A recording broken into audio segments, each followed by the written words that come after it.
Assalamualaikum warahmatullahi wabarakatuh. Perkenalkan, nama saya Nurfalika, mahasiswi yang Syekh Nurjadi Cirebon, jurusan Tadris IPA Biologi semester 7. Nah, di sini saya akan mengulas sedikit mata kuliah zoologi vertebrata, yaitu tentang hewan bertulang belakang atau biasa disebut dengan vertebrata. Nah, vertebrata ini memiliki 5 kelompok. Yang pertama yaitu mamalia, kedua aves, ketiga reptil, keempat amfibi, dan yang kelima yaitu pisces. Namun di sini saya akan memfokuskan pada reptilia. Nah, reptil adalah kelompok hewan vertebrata berdarah dingin dan memiliki sisik yang menutupi tubuhnya. Nah, karakteristik reptil ini yaitu memiliki tubuh terdiri atas kepala, leher, badan, dan ekor. Tubuh ditutupi sisik yang tersusun atas zat tanduk, bernafas dengan paru-paru, berdarah dingin, berkembang biak dengan bertelur, memiliki pasang kaki kecuali pada ular. Umumnya alat gerak berupa 2 jantung terdiri dari 4 ruang dengan sekat yang belum sempurna. Nah, kemudian morfologi dan habitatnya. Morfologinya ini memiliki kulit bersisik tanpa kelenjar, bulu, rambut, atau kelenjar susu seperti pada mamalia, tidak seperti ikan. Nah, sisik reptil tidak saling terpisah. Warna kulit beragam dari warna yang menyerupai lingkungannya sampai warna yang membuat reptil mudah terlihat. Semua reptil tidak memiliki telinga eksternal. Nah, kemudian habitat. Habitat sebagai satwa ektotermal. Reptil tersebar pada berbagai macam habitat. Jenis-jenis reptil dapat hidup di laut, perairan tawar, gurun, bahkan pegunungan. Nah, kemudian anatomi reptil. Integumen. Reptil memiliki kulit yang ditutupi oleh sisik yang keras, kering sebagai proteksi atau perlindung dari serangan yang bisa melukai tubuhnya. Kulitnya tersusun atas epidermis yang tipis yang dapat mengelupas secara periodik, dan lapisan dermis yang sangat tebal dan berkembang baik. Pada lapisan dermis terdapat kromatofor, sel-sel yang memberi warna sehingga beberapa kadal dan ular bisa memiliki warna yang menarik. Karakteristik sisik pada reptil adalah sebagian dasar dibentuk oleh keratin. Sisik tersebut merupakan derivat atau modifikasi dari lapisan epidermis sehingga sisik pada reptil berbeda dengan sisik pada ikan yang merupakan struktur dari lapisan dermis. Nah, kemudian bagaimana sistem pencernaannya? Sistem pencernaan reptil sangat lengkap, meliputi saluran pencernaan dan kelenjar pencernaan. Reptil umumnya yaitu karnivora atau pemakan daging. Sistem pencernaan pada reptil dimulai dari rongga mulut. Bagian rongga mulut disokong oleh rahang atas dan bawah. Pada rongga mulut juga terdapat lidah yang melekat pada tulang lidah dengan ujung bercabang 2.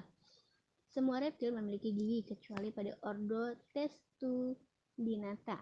Pada saat juvenile, reptil memiliki gigi telur untuk merobek cangkang telur untuk menetas, yang kemudian gigi telur tersebut akan tanggal dengan sendirinya sehingga dewasa. Nah, sistem pernapasan reptil ini yaitu menggunakan paru-paru. Paru-paru pada reptil berkembang biak daripada hewan amfibi, lebih baik dengan amfibi. Reptil secara khusus menggunakan paru-paru untuk pertukaran udara, dilengkapi oleh membran faringel pada beberapa hewan akuatik seperti kura-kura. Nah, reptil menghirup udara kemudian dimasukkan ke paru-paru melalui saluran torakalis yang besar yang diperoleh dengan cara mengembangkan rusuk dadanya untuk ular dan kadal atau menggerakkan organ-organ dalamnya seperti kura-kura dan buaya. Reptil tidak memiliki otot diafragma. Nah, sistem peredaran darah reptil. Peredaran darah pada reptil adalah peredaran darah tertutup atau ganda. Sistem peredaran darahnya terdiri atas jantung dan pembuluh-pembuluh darah. Jantung pada reptil memiliki dua, yaitu endarium dan dua ventricle, namun belum tersekat secara sempurna, kecuali pada buaya. Peredaran darah paru-paru yang sistematik hanya terpisah secara parsial. Kedua lengkung aorta kanan dan aorta kiri berfungsi dengan baik. Pada buaya, sekat ventrikel kanan dan ventrikel kiri terdapat suatu lubang yang disebut foramen Panizai yang memungkinkan pemberian oksigen ke alat pencernaan dan untuk keseimbangan tekanan dalam jantung sewaktu menyelam di dalam air. Nah, kemudian sistem saraf reptil. Sistem saraf reptil ini lebih maju dibandingkan dengan amfibi. Meskipun reptil memiliki otak yang kecil, otak depan atau cerebrum reaktif lebih besar bila dibandingkan dengan bagian otak yang lain.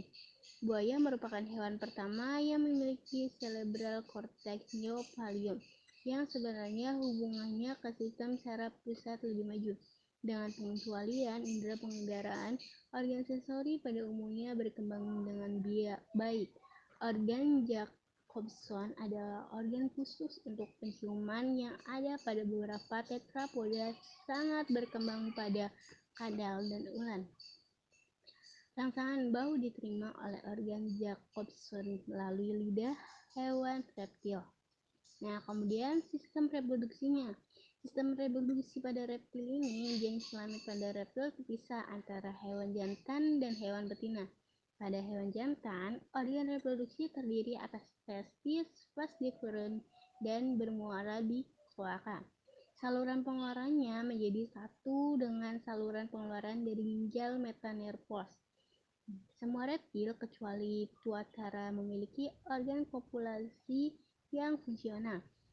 Nah, strukturnya bervariasi pada tiap kelompok hewan, tetapi semuanya memiliki jaringan ereksi yang merupakan bagian terpenting dalam mekanisme fertilisasi internal. Organ kopulasinya berupa satu pasang hemipenis pada kadal dan ulat. Nah, hemipenis memanjang seperti ekor. Hanya satu hemipenis yang akan masuk ke organ fertilasi hewan betina, tapi keduanya masuk secara bergantian. Kemudian alat gerak pada reptil.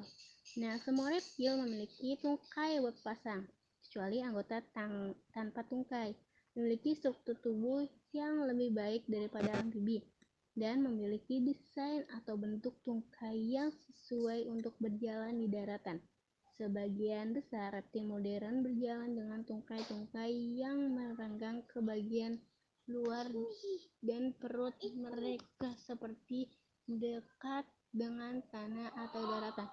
Sebagian dinosaurus dan beberapa kadal berjalan dengan tungkai yang tegak menopang tubuhnya, berubahan yang disesuaikan untuk pergerakan yang cepat dan mendukung berat tubuhnya. Nah, kemudian sistem ekskresi pada reptil. Sistem ekskresi pada reptil ini yaitu organ ekskresi pada reptilia adalah dua ginjal kecil metanephros pada subkelas Diapsida. Sistem metabolisme nitrogen dibuang dalam bentuk asam urat. Pada kura-kura, sistem metabolisme utama yang diekskresikan adalah urea. Nah, ginjal pada reptil tidak bisa dihasilkan urin cair yang lebih pekat daripada cairan tubuh mereka. Nah, hal ini karena tidak adanya struktur khusus di nephroginjal, yaitu lengkung Henle.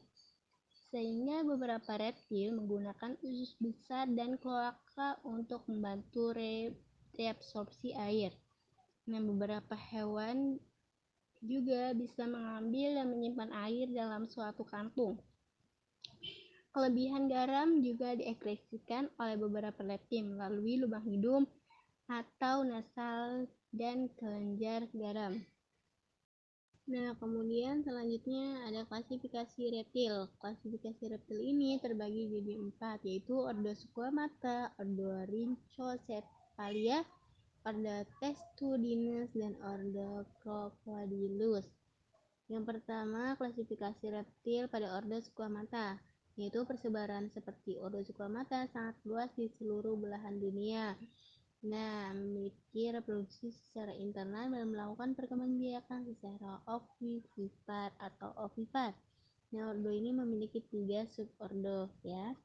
Kemudian contoh pada ordo Squamata ini yaitu kadal kebun atau juga disebut dengan bengkarung biasa.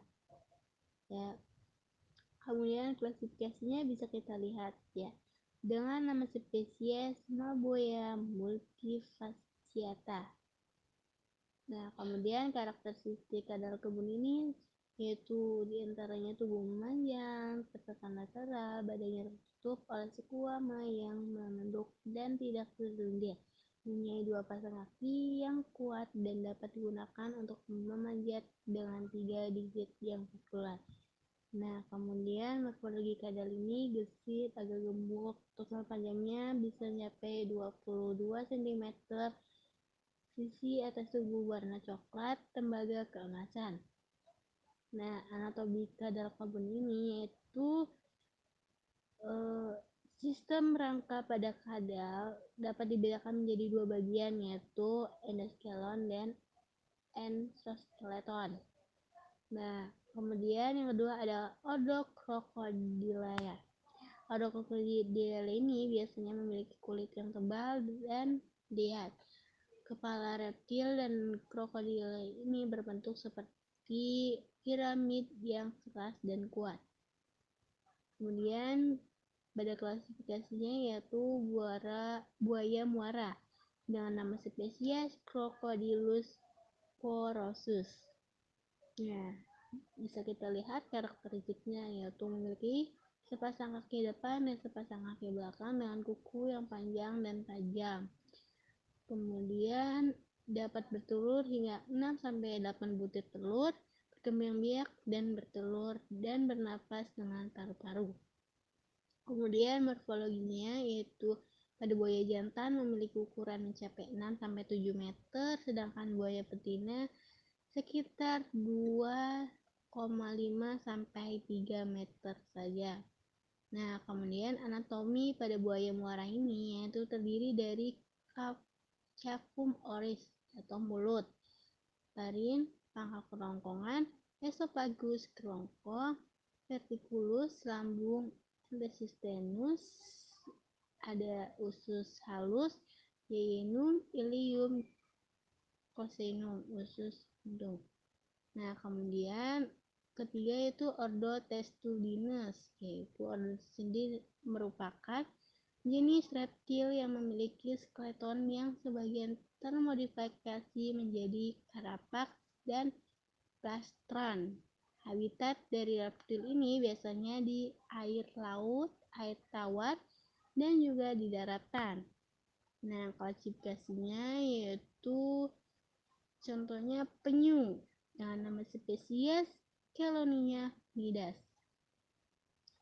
Nah, karakteristik ini penyu memiliki sepasang tungkai depan yang berupa kaki pendayung yang memberinya ketangkasan berenang di dalam air. Kemudian anatominya itu karapas, tungkai belakang, dan tungkai depan. Ya, karapas merupakan sebagian tubuh yang dilapisi zat tanduk. Kemudian tungkai belakangnya, kaki bagian belakang yang berfungsi untuk alat penggali. Dan tungkai depan ini yaitu kaki berenang di dalam air berfungsi sebagai alat dayungnya. Nah, kemudian yang keempat ada ordo Rhynchocephalia. Ordo Rhynchocephalia ini memiliki satu famili dan satu genus yaitu famili Sphenodontidae dan genus Sphenodon. Hanya ada 2 spesies yaitu Sphenodon gustatus dan Sphenodon gunteria atau tuatara.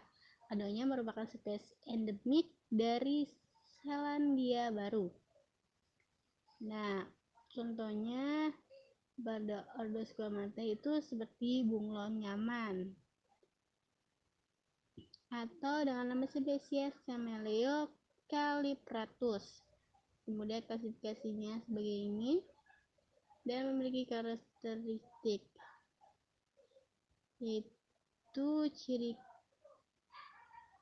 Memiliki karakteristik ciri khas bunglon adalah mampu merubah warna tubuhnya sesuai dengan tempat dia. Memiliki lidah yang panjang. Ukuran tubuh bunglon sendiri sangat bervariasi tergantung pada jenis bunglon. Kemudian pada bunglon jantan terlihat pada bagian tubuhnya. Bunglon berkembang biak dengan cara ovipar atau bertelur. Kemudian mampu merayap dengan cepat. Nah, kemudian anatominya yaitu memiliki sistem pencernaan, diantaranya ada traktus digestivum, glandula digestivum. Nah, kemudian sistem respirasinya. Umumnya reptil mempunyai trakea yang panjang di mana dindingnya dilengkapi oleh sejumlah cincin kartilago. Nah, sistem ekskresinya itu terdiri dari ginjal, kulit, dan kloaka. Sistem sarafnya memiliki otak dengan dua lobus olfaktorius yang panjang. Nah, kemudian sistem sirkulasinya yaitu bisa kita lihat dari vena, sinus venosa, arterium kanan, ventricle kanan, paru-paru. Kemudian darah dipompa menuju paru-paru darah dari paru-paru yang kayak O2 masuk ke atrium kiri, kemudian dilanjutkan ke ventricle kiri. Darah dari ventricle kiri dipompa keluar melalui aorta menuju ke seluruh tubuh. Nah, habitatnya sebelah tipe habitat di asalnya termasuk dataran tinggi, pegunungan, dan lembah. Baik, cukup sekian penjelasan dari saya. Kurangnya mohon maaf. Terima kasih.